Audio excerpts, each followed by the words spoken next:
Caledonia's Skytower, who is an artist and storyteller with over 25 years of experience as a theater designer and administrator. Since 2008, she has worked as a volunteer presenting literature live in the virtual world of Second Life, logging in over 700 hours to benefit a variety of charities as part of Sunshine Library. She currently works as a narrator, artist, author, and as a consultant and contractor to nonprofits arts organizations. Caledonia Skytower's presentation today is titled, If You Build It, Is It Still Just Stuff? So thank you so much, and we look forward to your presentation.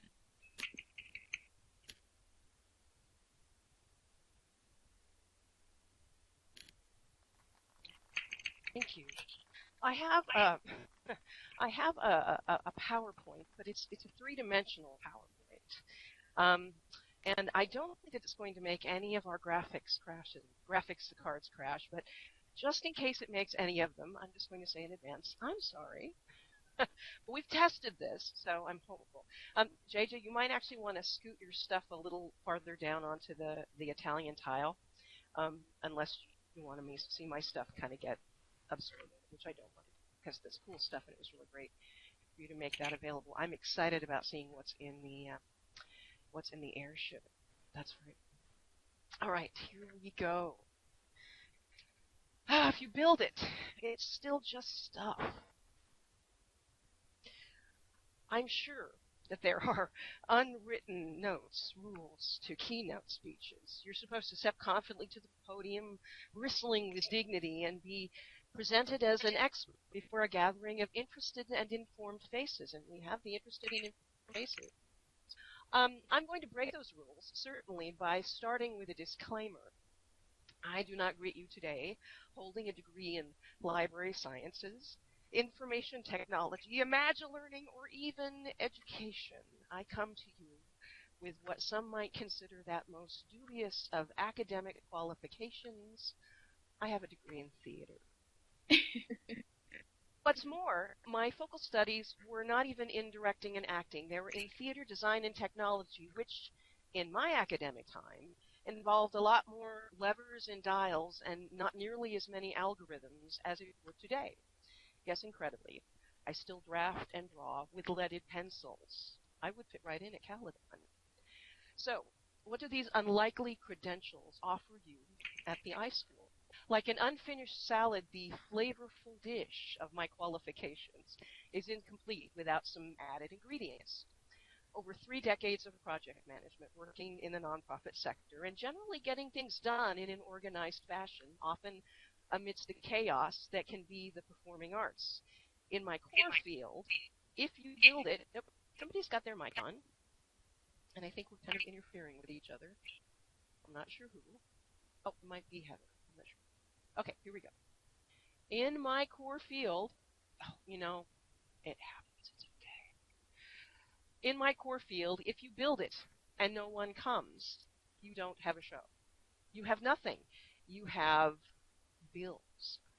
Yet here I am over 30 years after graduation, and I serve as part of the lead staff of a successful virtual library program that is entering its 8th year, which has presented well over 2,000 titles live in voice from hundreds of different authors, dozens of genres, and is responsible for over 60% of the traffic on our home region here in Second Life. How the heck did that happen? My role at Shawnee Libraries with our main operation here in Second Life and branches at InWorlds and on the OpenSim metaverse through the Kitely Grid is a unique synthesis of all the skills that I've gained over my professional career. Promotion, event management, program development, graphics, and even scenic design. Combine this with a passionate renewal of a love of literature and language that I credit entirely to my involvement in virtual worlds and to the Shawnee Library program specifically, and I become incredibly qualified to be doing what I do and sharing those experiences with you today. At the heart of it, learning of any kind is a creative endeavor. The best educations not only impart information, but they teach you how to learn, and they instill in you the desire to explore, test, and innovate. In the working world, it's not always about what you know, but often it can be about what you can figure out. The most valuable ideas can come when you look outside the comfort of the familiar and observe the corollaries in other lines of learning and endeavor, much like what JJ was talking about.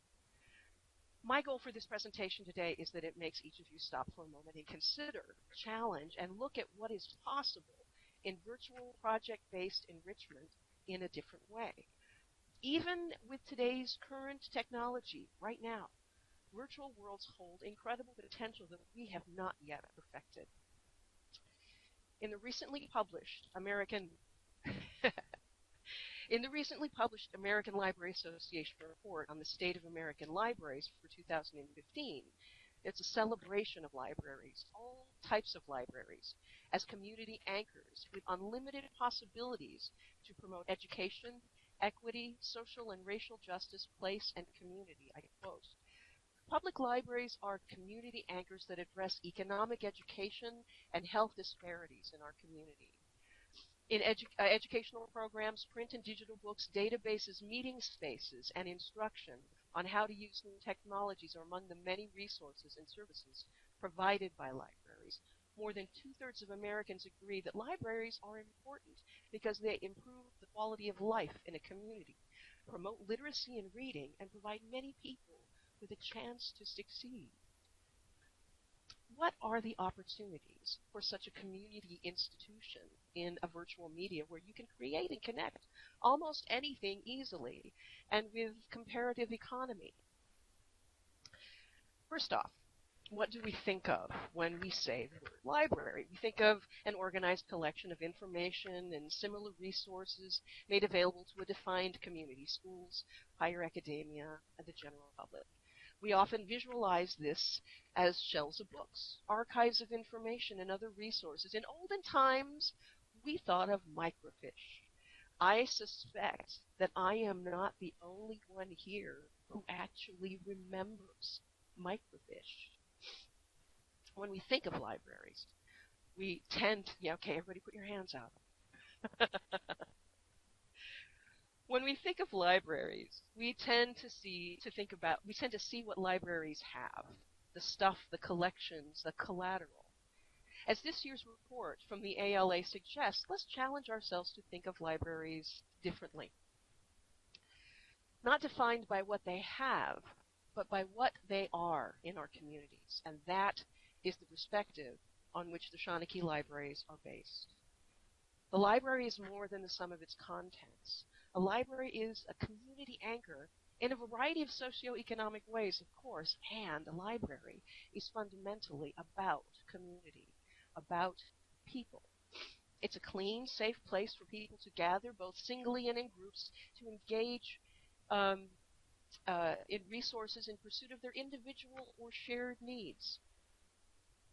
Researching a term paper on the importance of the works of Chaucer right alongside a class in basic internet literacy for the homeless. Without the people and the needs, the contents of the library are simply so many potential services for dust collection. The resources of any library are most relevant when they're being actively engaged and used. For that, you need people. And in virtual terms, you need traffic. There are many libraries to be found in virtual worlds. Most do a tremendous job in offering traditional connections to resources in ways that are unique to this medium. There are soaringly beautiful constructions rich with textures and rife with internet links. There are themed libraries filled with connections to relevant literature for science fiction, gothic epics, steampunk, and other popular genres. There are communities vibrant with book discussions. There are also many intricately built venues with no one in them, the virtual equivalent of shelf upon shelf of dusty books. In preparing for this presentation, I went into my landmark folder for libraries, and it was surprising how many wonderful ones have been displaced or no longer exist. The ones that still exist all have one thing in common. They are all more than the sum of their prims and scripts and research. My home program, Shawnee Library, is one of them. I would love to take credit for the idea of Shawnee Library, but I have only the maintenance and the development of the idea as my responsibility. The original thought came from, and here she is tonight, Derry McMahon, who founded the program and also possesses a master's degree in library sciences in the real world. Back in 2007, she spent a year traversing the SL grid and looking at libraries. What she found were a lot of interesting communities and a lot of empty builds. She asked herself, do avatars really read books? Why would someone log on to an avatar to read the Iliad on a note card or to click on a link to a book online when they could so easily do so from a browser search with a lot less bandwidth use? After all, a really good read will submerge your imagination in the world of the tale, a vision of the author's world that is unique to you. So how could a new library, Derry considered, serve a virtual community in a new way? There were plenty of locations providing excellent resources and visual prompts to literature, so there was no point in duplicating those efforts just to say, we have a library. Derry's conclusion is crucial to understanding what inspired and what drives Shawnee Library's ongoing mission of bringing stories to life in virtual worlds. Her conclusion was that avatars don't read books. People read books. While there will always be people who use virtual worlds for specific non-social purposes, most are drawn to where activities are. This is an important distinction, not where things are, but where people are. The success of J.J. Drinkwater's work in Caledonia is tied not only to significant skill and professional acumen as a librarian, but to the outstanding success of the greater independent state of Caledonia in cultivating and nurturing a diverse community. You cannot underestimate the need of humans for social interaction when considering virtual worlds. Why would you sit logged into an otherwise empty region reading books online? If you're in a literature-themed environment, you could keep switching from reading to looking about. It's not completely user-intuitive, but it could be an interesting experience. Maybe the story's streaming and audio, but that comes with a whole new set of challenges and limitations, and it doesn't really promote a high rate of return visits. I mean, once you've experienced it, great, move on. Yet what if someone else came along while you were there? Maybe you could discuss the story and the experience with them.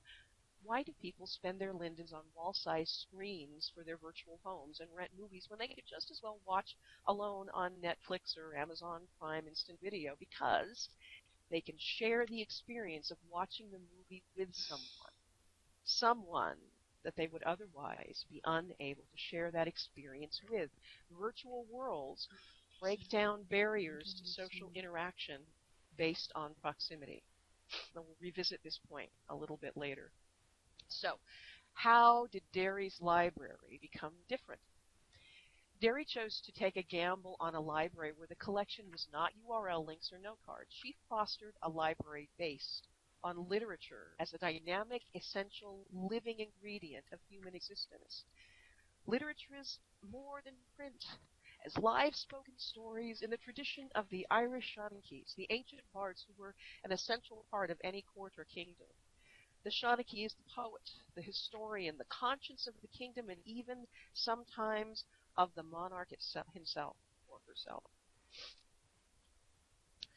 They recognized the importance of recording songs and stories and repeating them for joy, pride, education, and relevance. The human experience captured and reflected in every tale. Shawnee Library is a library out loud. And our collection is built one story at a time, one book at a time, shared live in voice. So how is that different from reading a book online? That's a totally valid question. After all, at many of our sessions, you'll find avatars sitting in chairs with the presenter standing in front of them. Its appeal sounds a little limited when you describe it that way. Our story settings vary broadly from those with just a few simple props to those that almost completely obliterate the library structure itself, submerging. sorry, I got distracted. I bought this tree, and I swear every 3 days I get an update to this tree. So let me back up. Right, up until those that almost completely obliterate the library structure itself, submerging the guests in the environs that are evocative of the story being presented. All the options within this range are valid, and they're valid for one important reason. They are simply different degrees of immersion within the same opportunity. The opportunity itself is unique to virtual environments, and that is to participate in an experience that is both intimate and communal. Okay, what do I mean by that? When you listen to a story live, presented well, the technology of the transmission makes the experience very intimate on the individual level. Whether listening on speakers or headphones, it feels like the story is being told just for you. It's very personal. Yet the technology enables you to share this moment with others, having the very same personal experience. We encourage our guests to use typed local chat, just as many of you are doing tonight, to share their thoughts and feelings. Now that would be rude in the real world. That would get you kicked out of the library. But in the virtual world, it serves as a vehicle for building community. Relationships are formed over shared story experiences, not pre-recorded. The presentation is inevitably not perfect, which gives it a wonderfully flawed, immediate, emotional accessibility that is unique to that specific moment, a moment that you share personally and that you share with others. Let me show you what I mean to demonstrate here. Hang on to your hats.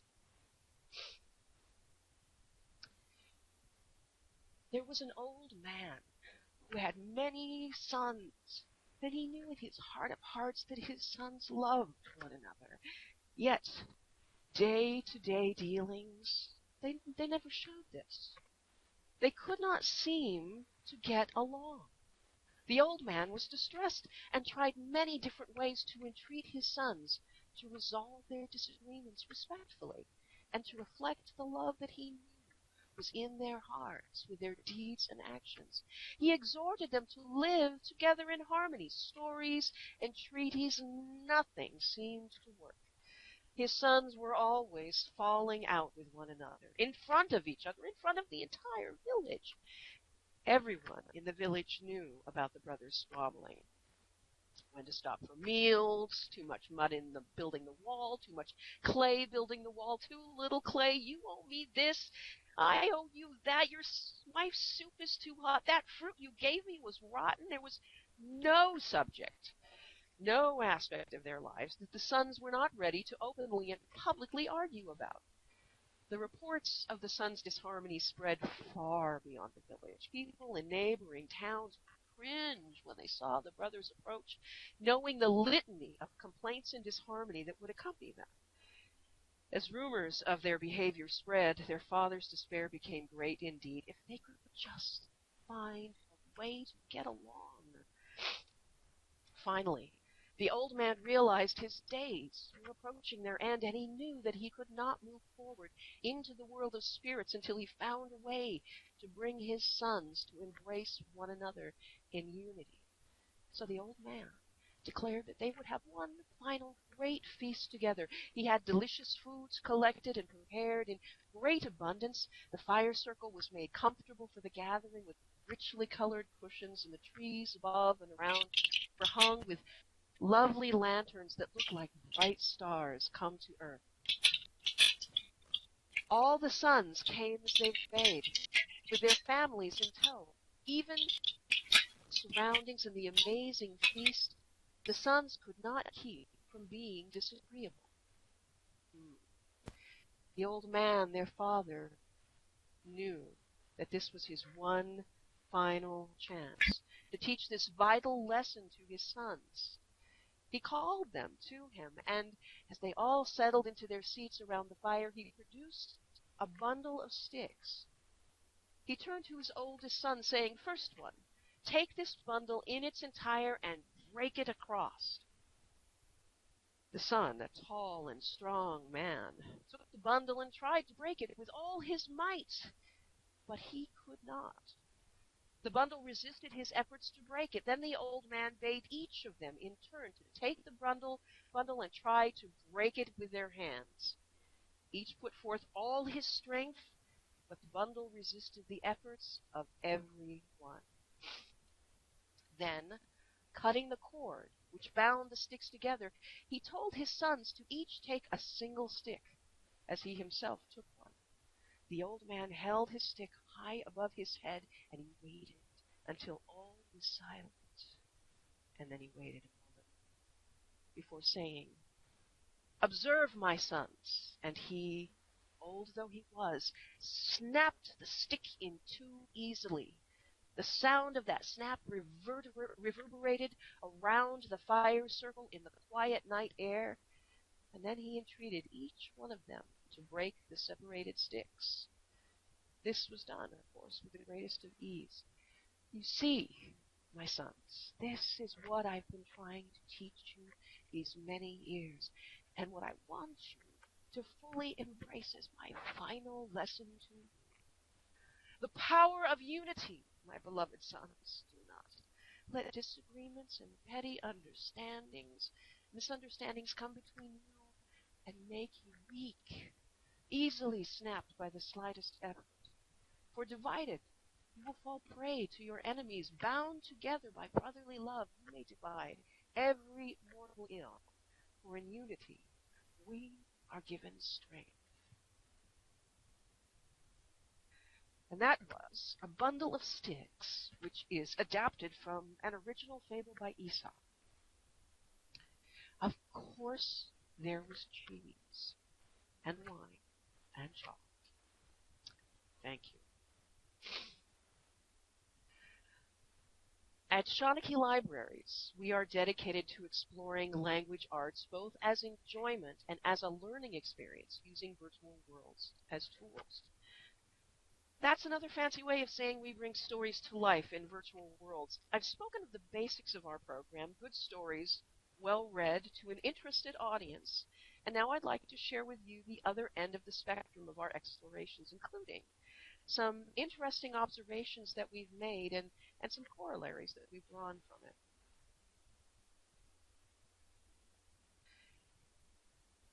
In January and February of this year, we piloted a program called Explore. The pilot was done with a real-world nonprofit partner, the Tacoma Little Theater in Tacoma, Washington, a community-based theater that was founded in 1918 and which is among the oldest such companies in the western United States. Shawnee Libraries produced an augmented learning experience in support of the theater's production of The Great Gatsby, adapted for the stage by Simon Levy from F. Scott Fitzgerald's great American novel.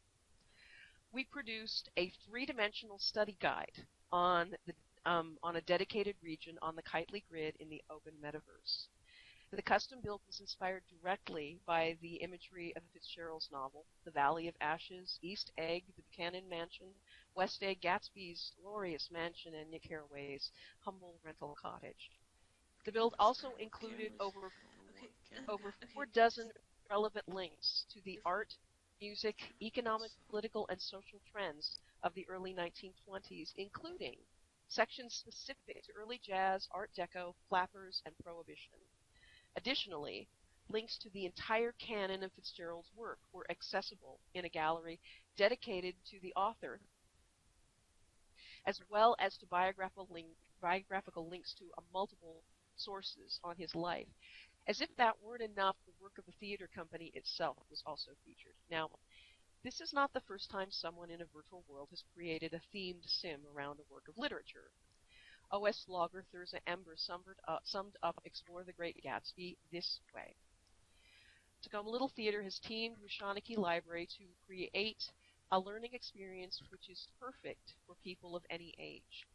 This is certainly not the first literary sim in the metaverse, not even in OpenSim. Both OS Grid and Craft Grid have had some lovely didactic builds. But while it may not be an original idea, if there is such a thing, it is an exquisitely executed one. Shawnee Library has put together the fabric of the story, the bricks and mortar, if you like, in an original and beautiful way. Now, what made this project different were several things. The project came with its own entry portal, welcome center, and orientation area for those who were new to virtual worlds, and how-to information that was available on tabs on the project website. Part of our partner agreement with Tacoma Little Theater was that Shawnee Library would do the research and create the printed study guide that the theater would distribute to teachers whose classes were attending special weekday matinee performances of the play.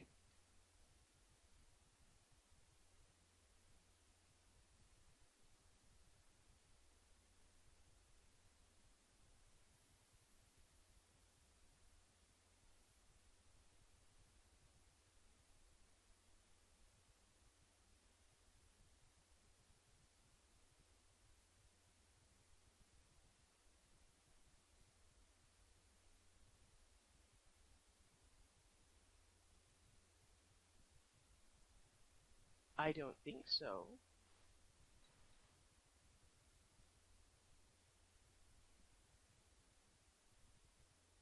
Oh, you're hearing me now?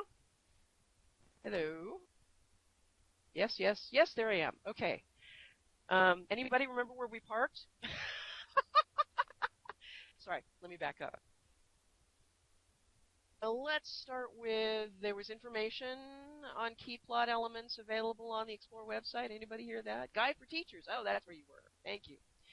So part of our partner agreement was with the Shawnee Library would do the research and create the printed study guide for the teachers whose classes were going to attend special weekly matinee performances of the play.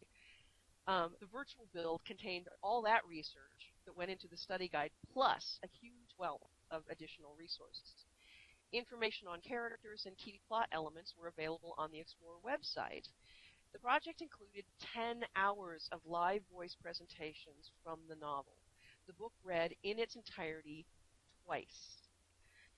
The project was exposed to over 1,500 theater patrons and guests through TLT performances. Pre-show and at intermission, there was a big screen in the theater lobby and a keyboard station where they could sit down and take control of the company avatar and explore.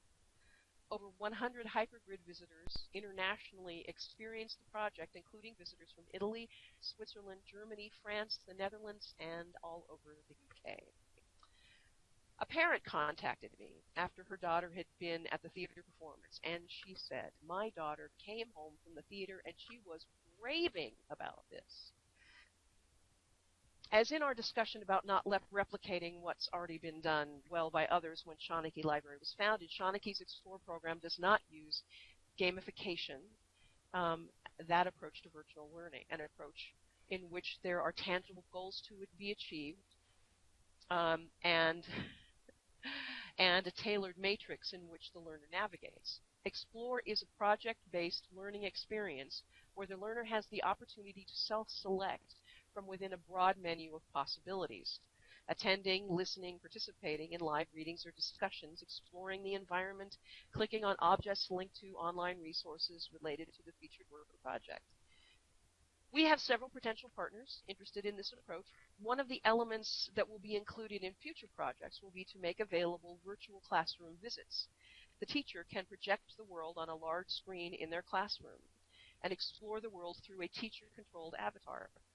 The class can ask questions of and hear live readings from the source material from a member of the Shawnee staff who meets them and guides them on their visit. So this will be part of the package that's included with the printed study guide and curricular materials and the visit to the live performance of the theater or a museum exhibition.